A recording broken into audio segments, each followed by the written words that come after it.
私が生徒会長になりました。キラヤバーな学校にしたいと思います。 Do I really have to use the same intro 2 weeks in a row?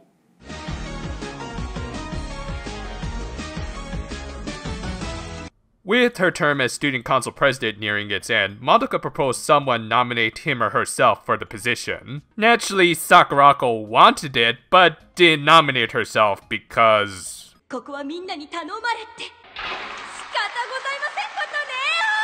yeah, Sakurako, that kind of tsundere is a little passé these days, just saying. Elsewhere, the rest of the Precure were reflecting on their recent adventure with the cactus alien, with Hikaru suggesting that they could take what they learned from that and oh geez! Okay, I realized that it probably has something to do with the angle, but Fua, maybe you should lay off the sweets a little. Anyway, Hikaru suggested that they could take what they learned and eventually implement full-on student exchange programs with their future extraterrestrial visitors. Madoka heard all of this and, astonished by her friend's literally out-of-world ideas, suggested that she run for student council president. Because yeah, that makes total sense. I mean, why go with someone from your student council who's probably organized and fairly level-headed, and instead go with your friend who's a literal space case and has radical ideas? Because that always works out great in politics, doesn't it?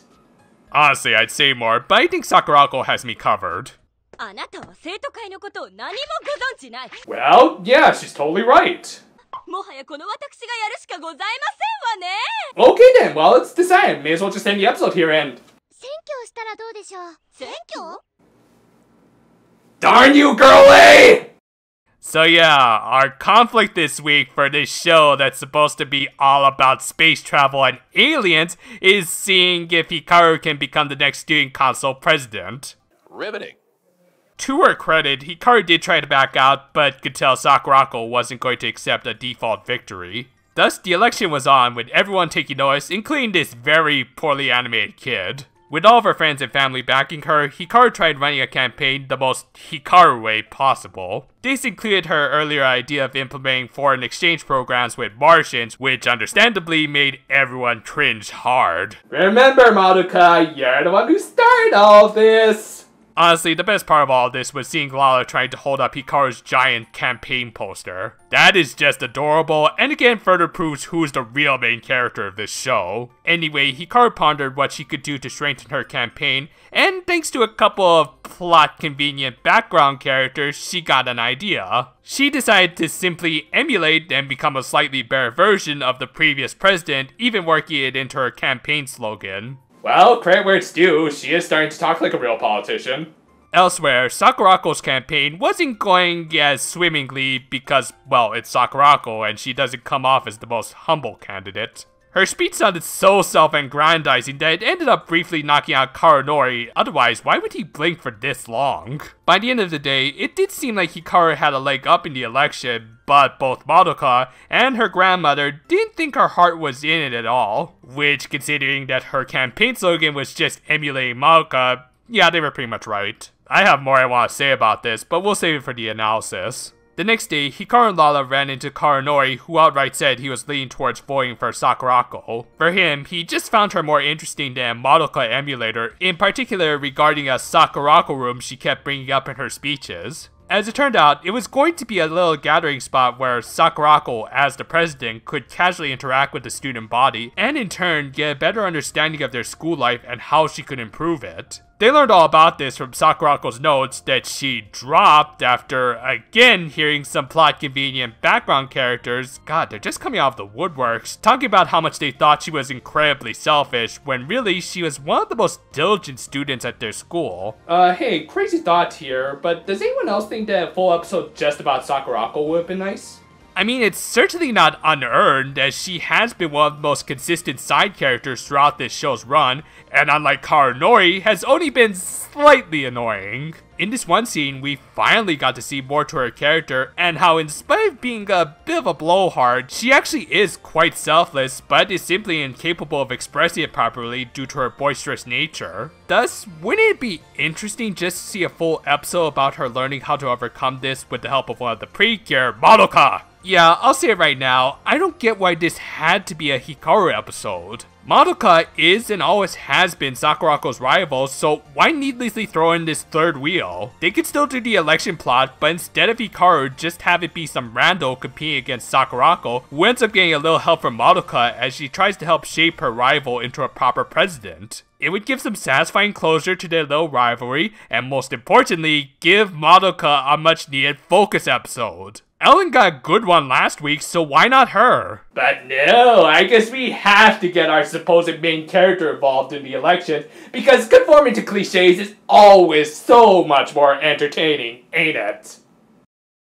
Understandably, just as frustrated with this plot as I am, Sakurako considered tearing down one of Hikaru's campaign flyers, which of course attracted the note raiders, this week apart. Thus, for the second time since episode 9, Sakurako became a victim of the week, and hey, Kapart finally got a decent looking weapon. Though again, I must argue, it should have been a drill. Come on guys, get on the ball! The Precure engaged Kapart by first taking out his minions with the same old song and dance. Yeah, I'm probably not gonna bother pointing out the finisher spamming after this episode. Anyway, Kapart managed to one-up them thanks to his new Black Sakura weapon. During his attack, one of Sakurako's flyers ended up blowing onto Hikaru, who realized she had never bothered to try and understand her election opponent as she was completely focused on a campaign that she wasn't even that fully invested in. Part of that might have been because she didn't understand Sakurako's position and in turn her own. This is actually pretty decent stuff, but still doesn't really save this episode, as I'll get into in just a minute. For now though, some sort of light came out of Hikaru that I'm sure will play into something later, as even the Star Princesses noticed it. And one flew a cold chant later and they saved Sakurako. The next day, before the polls opened, the candidates gave their last minute speeches.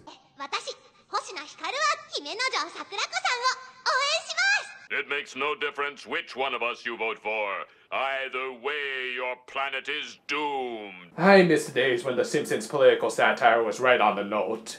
Thus, Sakurako won, likely by a landslide, and was passed on the title of president from Madoka. Again, wouldn't this have been a nice episode we could have gotten? The episode ended with Hikaru congratulating Sakurako and even admitting that she voted for her. Well, that was pointless. Worth noting that the credits this week was actually the ending theme to the upcoming Star Twinkle movie, and were actually quite good, and sadly the best part of this episode. And judging by the preview of next week's episode, we can expect even more movie tie-ins. Usually, Hirota is one of my favorite writers for the show, and while there were actually good elements here that might have made for a great episode, it was unfortunately hampered by its very concept. Look, I don't actually want to keep criticizing the established main character of this show, but this really didn't need to be a Hikaru episode. As I said, this could have easily been a Madoka episode, which, if the recent popularity polls are proof of anything, she is in dire need of. Heck, at several points, it almost seemed like she was going to step in and play a bigger role, but nope, more Hikaru confronting her eternal rival, Sakurako. As a result, I think this episode ended up really highlighting my biggest issue with this character and several other pink leads I don't really care for. It's not her goofy nature or antics annoying me, though that doesn't help.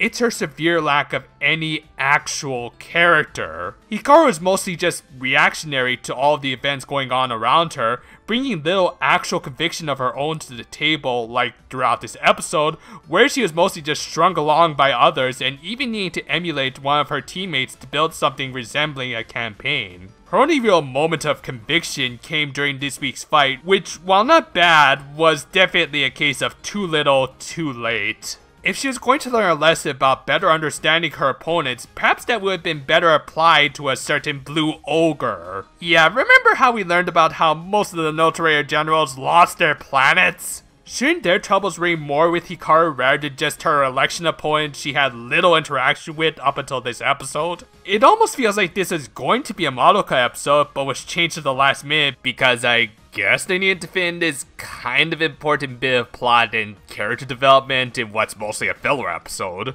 I don't know what's going on in the writer's room, but this show just feels like one of the most disorganized Precure series I've ever seen. Combine that with some surprisingly inconsistent animation this week, and this series is starting to feel even more disorganized than Hikaru's campaign. In case you missed it, I just released my final thoughts regarding the results of the Precure popularity polls. I'll be honest, I had fun making these videos and even kind of learned a few new editing techniques along the way. And thankfully, at least these last two categories aren't objectively the worst results. Though that probably won't stop people from debating them. Enjoy it, and look forward to all of my future videos. Right now I'm working on some Halloween stuff, so until then though, for now my friends, and... sorry, my bus is here, I gotta get going. Anyway, 5 more minutes and... These kids are kind of loud today.